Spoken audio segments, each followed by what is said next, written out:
Welcome to the narrowboat that James built. Hope you're well, thanks for joining me. Sorry it's been a bit of a while since I've put up a video, but I've been quite busy sorting things out to start up a new business, which is exciting for me, and it's something I've been longing to do for quite some time, and I'll tell you more about it very soon. In the meantime, I really need to get this part of the boat in a way that is kind of presentable all the time. Basically, the business I want to be starting is going to be from this boat, and for that to happen, the galley needs to be basically finished and looking really good, certainly from the hatch, because I'm going to hopefully have customers standing at the hatch and peering through. So really, the hatch is there, so this side here needs to be brilliant. So I need to frame both the windows. I've put some sapele around the windows, but I need to do more framing around the windows. I need to varnish this stuff. Yeah, I've got loads to do, but yeah, and also I need to do some work in the bathroom as well. So let's crack on with that.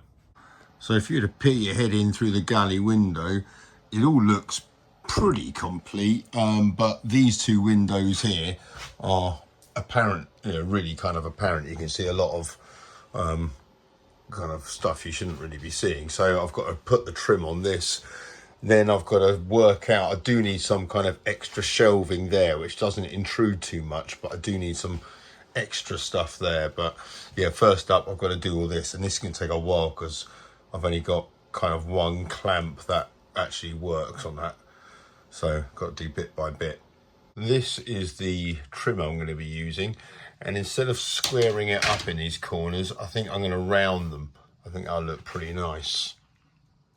These are my sections. I'm actually going on with some ebony wood stain because I'm kind of making this all a bit darker, and I'm thinking I might make all the trim a bit darker.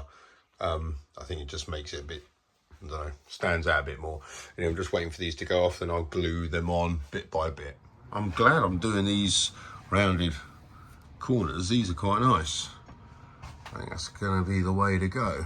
That's worked out all right. It's obviously taken quite a bit of time because I've got to do them all one by one, and then I need to kind of clean them up a little bit. But yeah, that's going to work quite well. Oh yes, now that has come out a treat.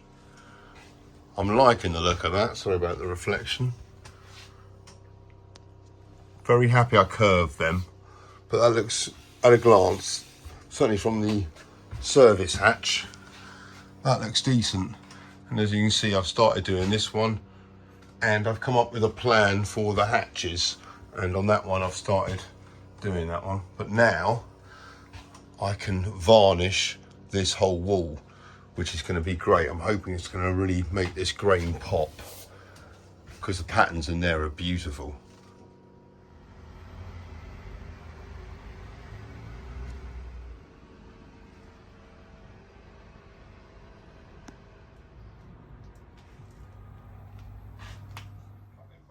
Yeah, if you have multi-tools, a saviour for them things.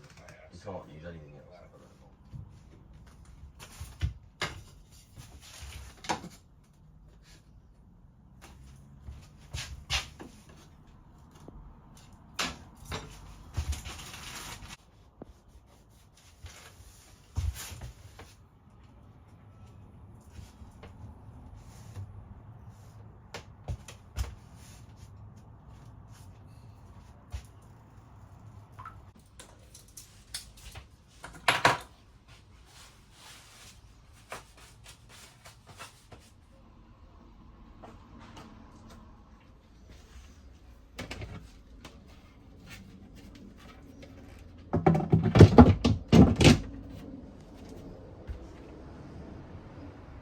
Time to turn the basin in the bathroom into a more permanent solution.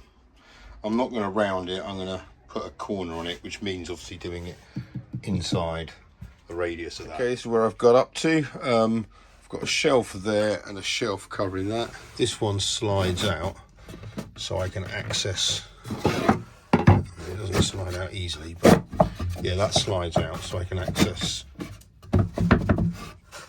take a little bit off that, so I can access the plumbing underneath there. And then got a shelf here, got that which is going to go on there, probably held it with magnets just so I can access the plumbing there. And I might hide a few things down there, toilet rolls or something. And then I can work out what I'm going to do with the lower bit down here.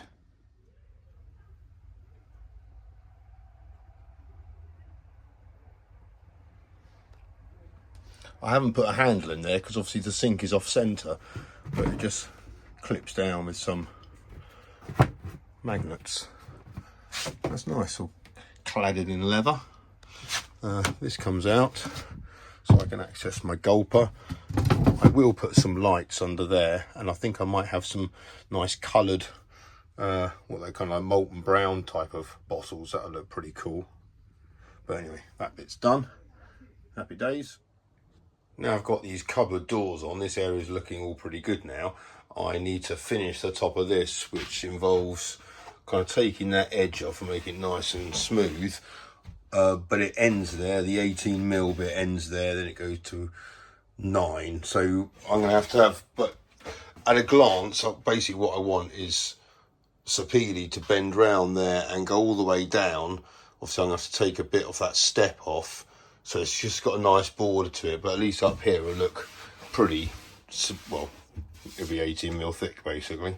But here, because I've got to get the step out, it's going to have to be like that.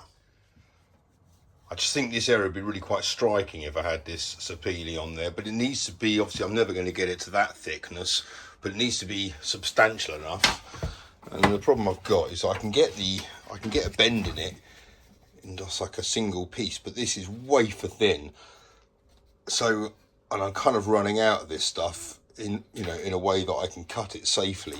So I think I'm going to hopefully laminate 3 bits of that together, and take in the curve. The rest of it should be all right as long as I feather it and fill it with some dust and then stain it. I'm hoping it'll be all right, but I just want a nice kind of border to it, really. You know, when the CRTs say they don't like mowing near boats because you can shut the grass on top of the boat, you can also smash a window.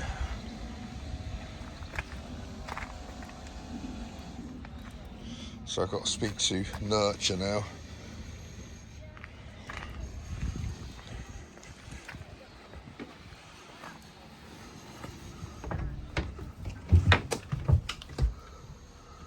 That's not slow, but it's It's all right.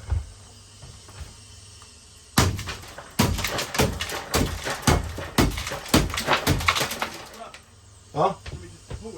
Yeah, if you want.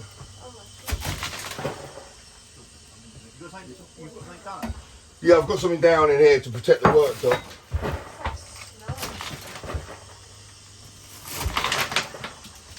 For what it's worth. The guy who was streaming was really apologetic for this. I didn't react particularly well when it first happened, but he was really apologetic. And Nurture, who are the contractors to the CRT, who are carrying out this particular task, were really good. The guy said, look, just send me the invoice of the damage and we'll pay it to you kind of straight away. And he gave me his email address and everything, so hopefully it's that part of it's going to be fine. But yeah, the guys on the towpath were super helpful. They tied it up as much as they could. Felt really bad about it, apologised, but it's just one of those things.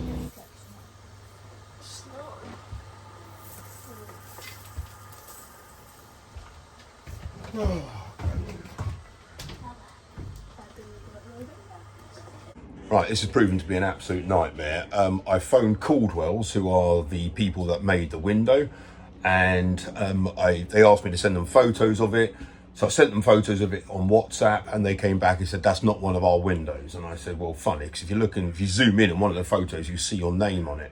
But they said, well, even if it is one of our windows, you've got to take the window out and ship it up to them. I think they're in like Derby or something. So that's not going to happen. I phoned another glazer in Berkhamsted, and he said he's never done a narrowboat window, but he's happy to come down and give it a go.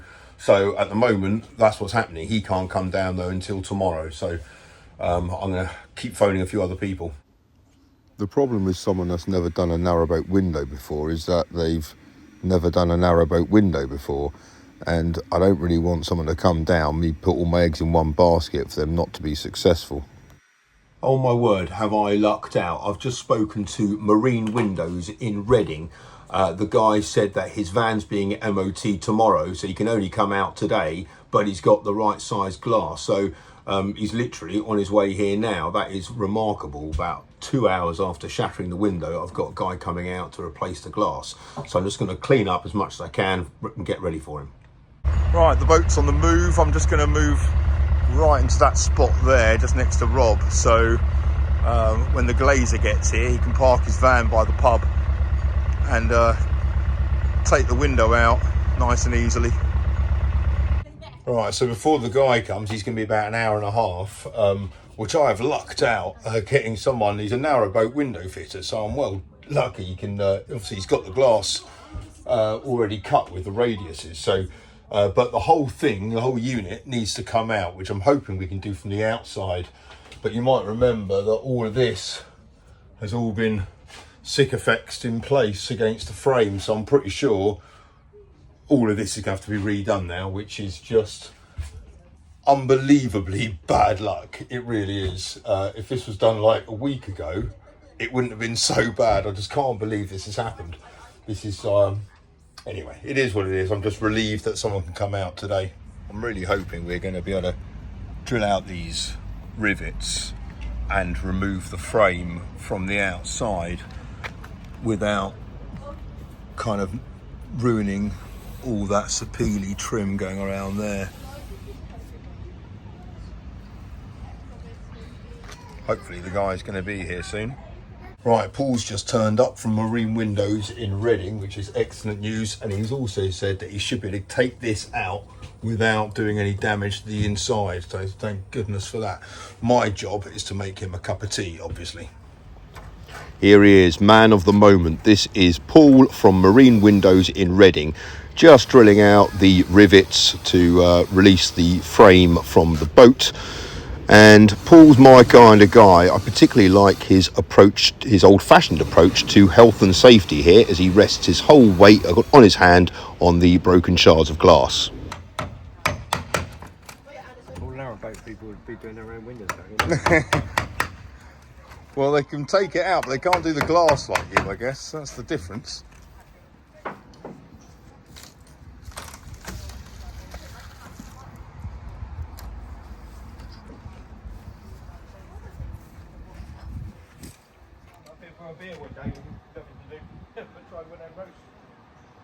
Right, Paul's taken the window out. This is good news because we've managed to take it out without affecting any of the inside stuff at all, which, yeah, is a relief. We've just got to drill out these rivets now, and but they're made of alley, so that should be quite straightforward. And then put it back in and, I don't know, rivet it back in place, I guess, is what his plan is. We'll find out. That looks really quite cool with nothing in it. we? We're going to have to put a new gasket on there as well because, you know, where Yeah. there's a chance that you're going to leak otherwise, you know. Thank you. This is what you want. You know what? When you want someone coming out to do work like this, you want them to have a van like this where there's got everything in it that you need, including lots of glass. So we're definitely going to get the right size. I emptied it out the other week and somebody said, oh, can we? It took me a day to empty it out. It was a mess, yeah.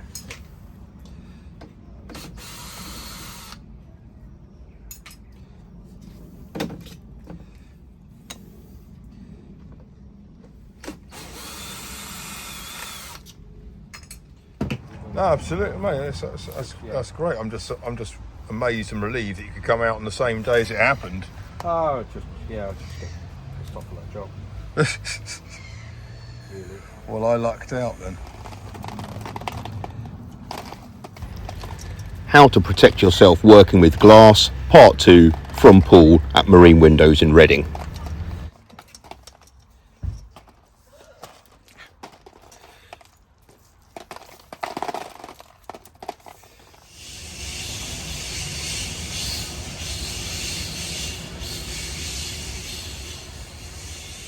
Yeah, I don't want the glass too clean because otherwise it won't match all the other windows. Really? Paul now kneels in the broken shards of glass to see if it fits. See if that goes in there. Not too much. Oh, that was right size, look. Bang on. That was more luck and judgment. Well, she'll feel right at home then. Providing a beautiful view for the people sitting in the pub, Paul drills out the remaining rivets, ready to take the new ones in.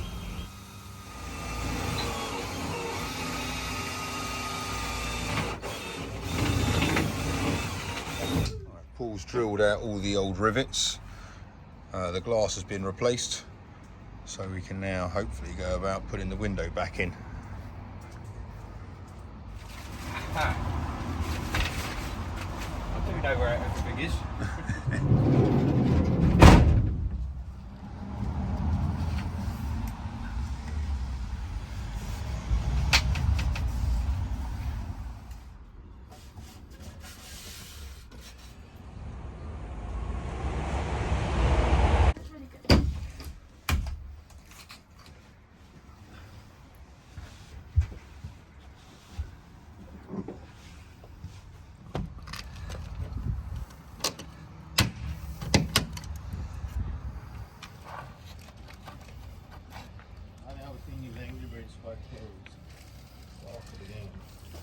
Right, now it's all riveted back in place. He's just going to run some mastic on the top there, put that seal back in and around those bits, and we're good to go. Thanks again, Paul. Bye. Cheers, mate.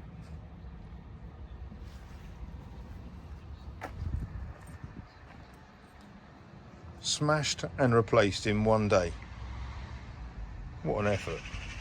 Well, the damage was pretty minimal. The only thing that's happened is obviously it's come apart there away from the trim. I reckon I might be able to clamp that back in place, but other than a bit of glass fragments everywhere, ow, I'm just got in my finger, yeah, that's the result. All right, we're on the move again with my newly installed window. I've got Bolognese on the go, I've got the twins up, and we are just going to the Waitrose pound to meet up with Finn. There's a decent mooring there. Right, now I need to clean it again. Right, I've done the Sapili trim on there, but I'm not going to show you yet because I've got a load of batteries and stuff in the way. But man, I am so relieved that this is back in. It's one of those things, I didn't think it was going to be a problem until it was. You know, I was worried that certainly if I had to send it away to Caldwell's or whatever, which is just crazy. So yeah, thank you so much to Paul from Marine Windows, and I've got to say, hopefully Nurturer, who are the contractors to the CRT, hopefully they're just going to pay the invoice, because that's what they said they were going to do. So I've emailed it straight to them, and so hopefully they'll settle it, in which case I won't be out of pocket at all, which is kind of the way it should be. And you know, the poor guy that did that, as I said, I didn't react brilliantly. I didn't shout and swear at him at all. It's just one of those things. It was a complete mistake. And I think there has been talk of before where they're not allowed to mow where the boats are. They're going to mow in between the boats, but somewhere like Birkham said basically they wouldn't be mowing anywhere because there's boats everywhere. So I get it, they got to do it. Maybe they should put something up against the window, just like a piece of cardboard or something. Boaters aren't going to mind that, I wouldn't have thought. But it is what it is. I'm just relieved that it's fixed. I was really going to say a bit more about my new business venture, but this video has been mostly taken up with all that, so you're going to have to wait until the next video, which hopefully will not be as long coming as this one has. So thank you for bearing with me. Until next time, look after yourselves, take care, bye bye.